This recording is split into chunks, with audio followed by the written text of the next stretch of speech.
时间还在正中午，还没到打烊时间，邮局却关门大吉。台风卡努带给兰屿11至12级的强阵风，台东县府3号宣布，兰屿从12点起停班停课，造成街上只有野生的羊群闲晃，游客只剩零星少数。刚好剩下最后一班船过来这边，然后来了之后才发现就是要关岛，然后所以说我们是蛮期待要去潜水那一些的、啊，但是如果目前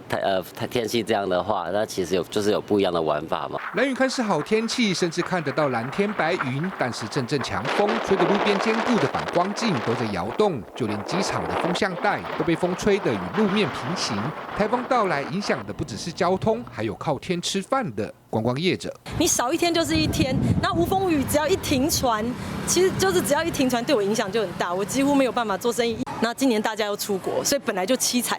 惨再加上这个惨上加惨这样子。接连2个台风影响，兰屿观光业者苦不堪言，表示已有半个月没有收入，除了停航游客进不来，就算航班开了，游客也担心有外围环流影响的预期心理，进而取消订单。虽然少了营业收入，但没造成实质上的财损，也是台风过境后的大幸了。